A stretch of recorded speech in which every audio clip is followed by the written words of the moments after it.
Show here on Lagos Television, where the city's energy meets young ambition. All right, so Lagos Youth Show, we got you covered from every part of Lagos, from Ikeja down to Badagry, to Lagos Island, Ikorodu, and to Ekpe Division. When it comes to things concerning the youth here in Lagos State, the Lagos Youth Show got you covered. I am Oluwatose Olajide, and you're welcome to the program. So today on the program, we have, we got you covered every week, So today is not an exception. We will be having a guest. We'll be taking us through, let me hint it, photography. All right, but before we get our guest on the program, let's go on a quick break. I'll be right. Television, and weekly we bring you things that, connect you, things you get connected with, things you can learn from, to build yourself as a youth here in Lagos. It's not easy now. It's not easy being in Lagos, hustling as a youth. All right, so today we have a guest here as usual. And our guest today is a visual storyteller. Yeah. Her name is, it's a she. She's a she. Her name is Olajumoke Shijuola. Yeah, she's a visual storyteller. You know what it means to be a visual storyteller? When you do everything, taking pictures, taking videos, and telling stories from it. You're welcome to the show. Thank you so much. Good to have you. My pleasure. All right, so let's just, let's go into it fully. You're a visual storyteller, and I'd like to know, how did, basically, what did you start with? Now, visual storytelling, it's in full, it's broad, yeah. So what did you start with, and how did you start? Okay, my name is Olajumoke Shijuola, and I'm a visual storyteller, like you said. I started in 2021. That was like 4 years ago, when I was 7. Okay. So I was supposed to serve in 2020, but it was COVID, so I had to serve in 2021. So it started from Syed. Syed. Syed. Yeah. So we were supposed to learn something, so I picked photography. So before then, I've been wanting to learn photography, but my mother did not allow it. There's this societal stigma, like photographer about, like, because of this idea of wait and get and people in parties. So she did not. She said, no, I should learn. So I learned fashion designing. So it was, every child now after secondary school, you have to learn something before you go into get the university. Into the university. So I learned fashion designing.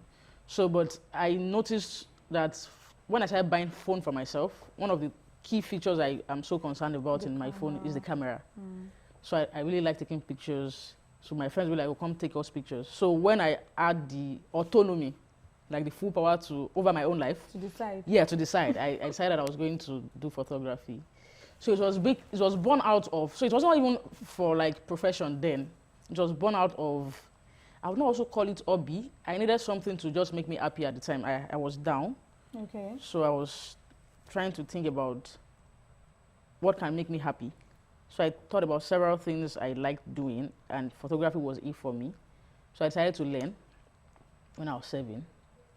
So even when I was learning, it was just so I can take pictures. Like just find pictures, post, not that I wanted to work, because I studied psychology in school.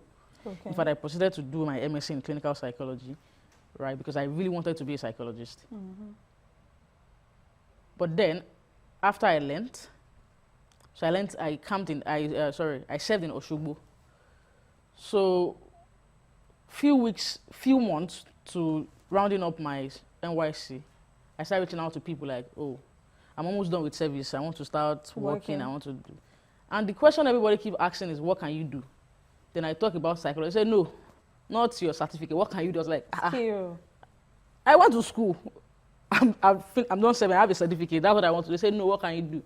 Then when I was like, okay, I learned photography. Like, I'm still even learning photography. Now you're talking. Oh. I was like, so for everyone I tried to reach out to, the question has always been, what can you do? I was like, okay, I learned photography. Okay, that was good. So that was it. That was where so I now started reaching out to friends like, oh, I've learned photography.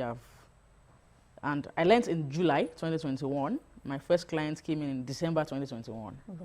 So it's just like a morale booster for me that, oh, you can actually make money from this. All right, so you mentioned while learning, you learned during service. How easy was this for you? you know, Yeah, getting to grab in time? I think it was a bit easy because of, so I learned at, I served at the Ministry of Education at Oshogbo. So my boss then, I just spoke to him like, I wanted to learn.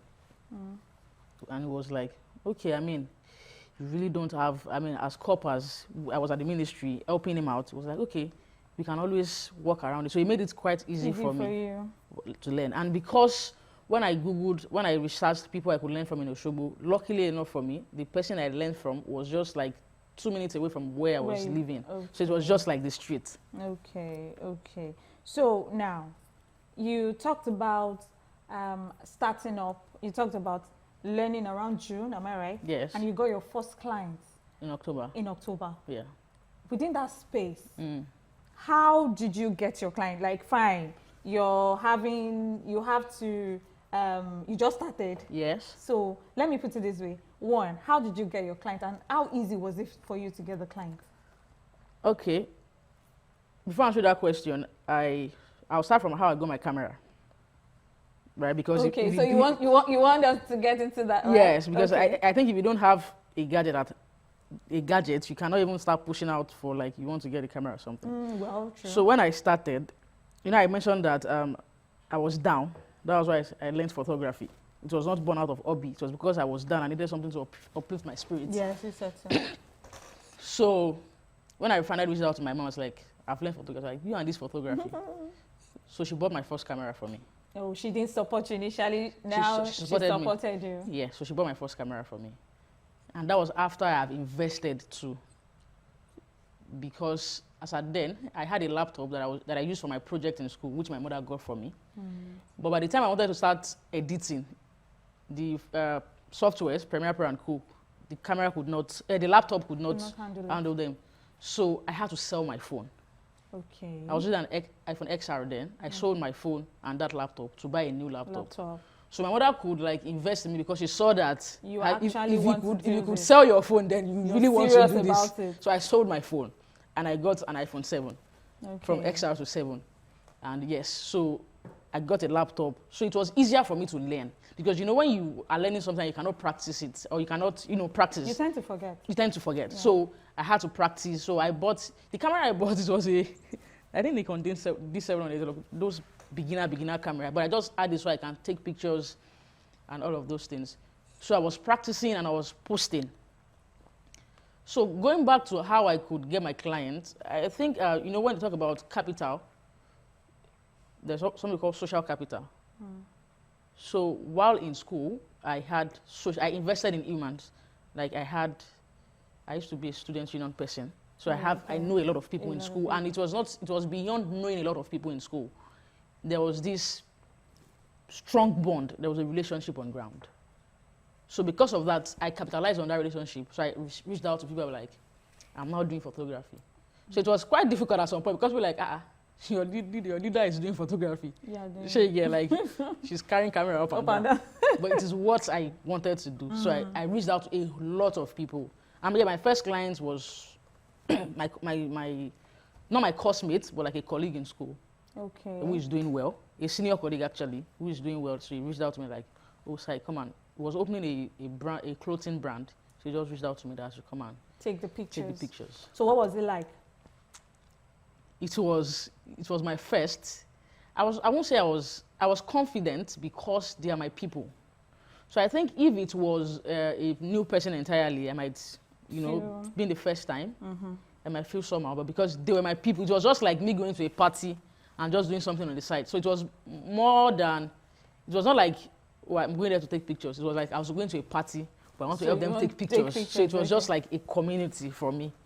All right. So from 2021 till now, it's really a long year. Yeah. In as much as it's for every space of 4 years, it's really a long one. How has it been from your first client till this present moment? How has the process? How has it been? It's been rough, very rough. But I think that something that is important is to keep your head up. Like I tell my interns, like you have to just be sure of where you're heading to. how do I put it? So, if to scale from, let's say, hobby to also to business, there has to be a structure on ground. Of course. So let's say it started out as a hobby, and now But did it really start out as a hobby? it was for you? not hobby for me. You know, I said that it was not hobby. It was born out of. Well, I would say it's a hobby because I needed something to make me happy. So I would say hobby. Really. Okay, well, yeah, I would and say, you've been yeah, trying to take yeah, pictures yeah, before it's, time. yeah, it's hobby. I would just say it's hobby. Even though there was something attached to it at that point, but I would still say that it's a hobby because I needed something to just while away time. That was it. So it was born out of hobby, really. So then, to the point where you get to realize that you can really make money from this thing. And it was quite, you know, I mentioned human capital. So after that event that I documented, my next client was, it was more than a client, it now became a client's boss. Because somebody one of the people I reached out to say, oh, I'm now a photographer. Just got and said, oh, so person wants to speak with you. Okay. And so it was a call from an SSA in Lagos. Okay. That should come and be his official photographer. Okay. Right?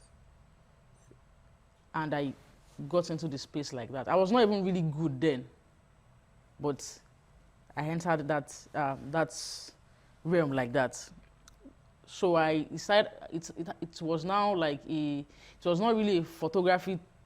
How do I put this? It was not really a clientele thing anymore. So I became a an official photographer to somebody. Yeah. Who doesn't even like picture, by the way. I didn't know why he hired me. Because he didn't like taking pictures. But Right. at some time or the other, So, you need it. But I mean, I learned in that process. I became like his media aide, not just a photographer. Okay. So I was doing every other thing, handling social media and doing a whole lot of things a whole lot of experience I gathered in that place. So And it was a learning process for you. Yeah, it was, like I think the first 2 years was a learning process for me. Because I met myself in places I didn't even expect. I just wanted to be a photographer, but then I started meeting myself in political spaces. So it was now, so when I met him, so I had a boss already, I was like, okay, I have a job now. But it wasn't salary based. Okay. Then we were getting along. Unfortunately, he died. And so I had to start afresh. Okay. So I now had to enter into the pool of the world. You know, it was just like you learn photography, you got a client, you got a boss. It was very easy. I would say the first 8 months, 9 months was seamless. It was like, don't worry, photography is my way. It's very interesting. But he died, and I had to start afresh. So I reached out to, email, WhatsApp message, reach out to people and be like, I want to work with you, I want to do this. Some worked, some didn't work. So then I became a freelancer. Okay. So it became a thing of, we have work here, we have work. There was no structure, by the way. It was just a case of, hello, I have work tomorrow, come. And you cannot even ask them, because you are scared. Okay. You cannot even say that, how much are you giving me, or what's the job about? They just there was a day I was sleeping and somebody called me 7 and be like, hello, you have to be at Ikoyi by 10 o'clock. And I just jumped up, took my bed and rushed down to Ikoyi, without even knowing what the work is about, without knowing how much they are offering me, right? So all of these processes, till the very time I now sat down and be like, wait, do I want to continue like this? this? Like, this is not, because you now go to social media and see a lot of people making it big in photography. Like, this cannot be how these people are. This cannot be their cycle. This is not the process, right? And like I said, I learned from Osogbo, so my boss is in Osogbo, and now I'm in Lagos. So you have to. So I could not go back to Osogbo to say I want to relearn or anything. So I had to now start learning on my own. Like, there was no mentor, there was no boss. So everything, it was like more like a self-thought process. Nobody to walk me through that process. So I have to hustle my way out of it. Okay, so now let's go into from the old way of photography. Okay. And now. While you were talking, you mentioned when you mentioned to your mom earlier that you wanted photography, she was like, probably because of those that take pictures of party and all that. Now, comparing to now, the way it used to be before and now, what's the difference? I think the difference is structure. Okay. Because there are still some youths that still do photography like the old way. Like the old way. Tell me about it. Okay, so for me, difference between then and now. Yeah. Like the people making it big now. Aside from the digital, like people have gone digital now, right? They're like with the paper stuff. Now there's social media and all of those things. But I think the success in the two is structure. Okay. I mentioned something like somebody calling you and say, oh, hello, there's a job tomorrow. You jump up, you go and take pictures, you get whatever it is they give to you. Yeah. Or maybe somebody calls you and there's a job and you just say, oh, give me 50K. And you just rinse and repeat, right? Yeah. Photography, the reason why photography is, why people can even say, oh, I'm a storyteller. I'm a visual storyteller. Some people say I'm a visual communications expert. I'm this, I'm that. It's because of structure. I mean, if you call me for a job today now, it's not a case of, okay, I'm coming. You have to go through the process of getting to me. You understand, the business of, when I say structure, is like the business of photography now. Okay. So it goes beyond being a creative. It goes beyond, you know how to take pictures, right? You know how to, your skill is there. Okay. You can edit properly. You can, I mean, we said the difference between them and us is that they don't edit. We now edit. Oh, so they just print out. Yes, then they just take pictures, they print they give it to you. So that's when they used to, Yoruba would say, right? So you sit like this, So they as take you you. sit, so you go. But now you can sit like this and you meet yourself like this. Okay. Right? So we say innovations, the difference between then and now. And now. Technology, innovations, upgraded softwares, you know, skills. For example, you can be in a empty hall and then you see your pictures, they are putting balloons Crowds behind you, you everywhere. are seeing skies, you are seeing. So that is really the difference. Aside the structure, I mean, I think the structure thing is like more of the success of the business. All right. Right, So yeah. before I let you go, I'd like you to, you know, a two-in-one question. Is it like that? Yeah, two-in-one. All right. First, I'd like you to, you know, talk to us about going into the studio and having to take, you know, before now, lots of people don't, you know, don't like going into the studio to take pictures. They just feel like, no, if you go to say, you might eventually not get to find or something. But now we have a lot of people going into the studio to actually take pictures. Even men that say, no, I don't want to go. Now, what's, you know, this space? And the second one, I'd like you to advise a younger person coming up, thinking photography, thinking visual storytelling. I'd like you to advise the person. Okay, the first one, like I said, the difference between now and then is innovation, technology, and pictures. Pictures then, like I said, the way you see it is the way you meet yourself. But pictures now is telling your story, the story of who you are. So, like you said, there are times men will be like, why are you going to be doing photo shoots? It's for women. But men now understand.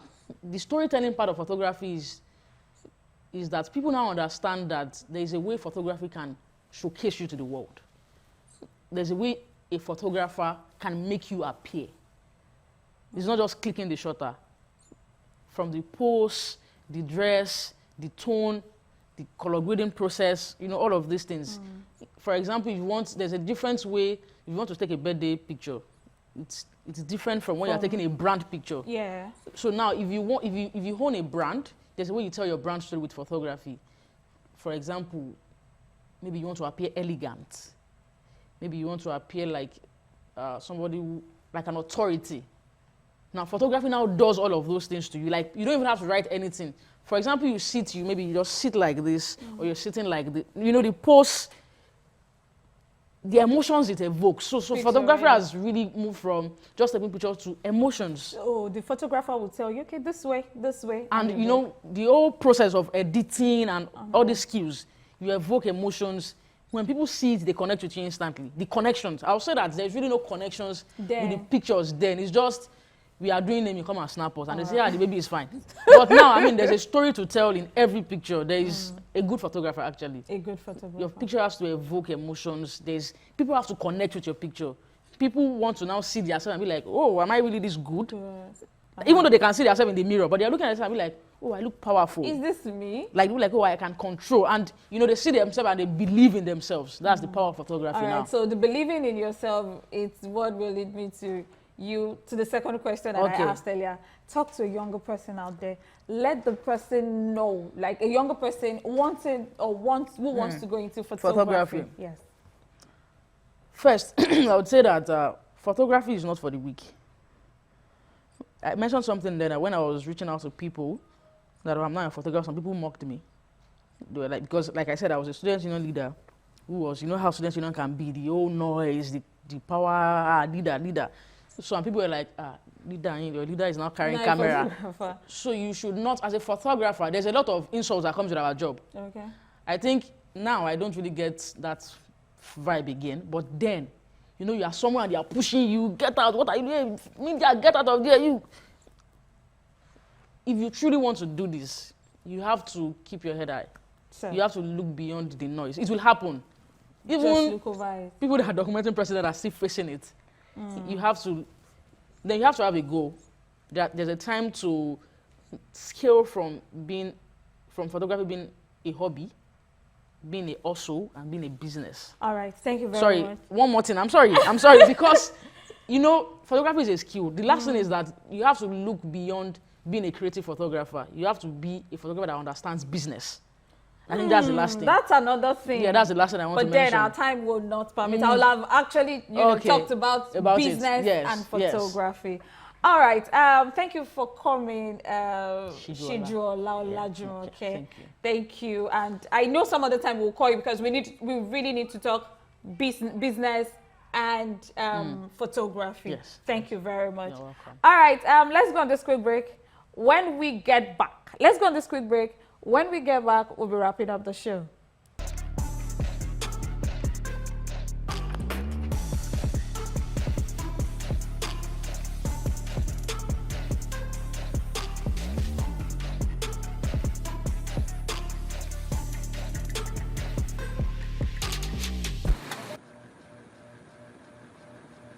Good morning, my people. Today na another day of hustle on top the Lagos Morning Show. As una know, na only person wey work na in dey chop. Make una take this ogbonge single titled Eko by Kiss Daniel take ginger una waka. If one blow say na Lagos, you go dey. Kiss Daniel, Lagos. Jerry Clef. Lagos. Omo Yami, you need 30 billion to le Yami. Omo na Lagos, so my fault. Lagos Television. All right. So before we wrap up, I'll just, just buttress on what Olajumoke Shijuola has talked about. You know, she talked about a lot of things, but one thing that she talked about that really got me is you will hear noise. Anywhere, people will push you. You know, she's even a lady. People will push you. They will tell you, you can't do it, but look over the noise.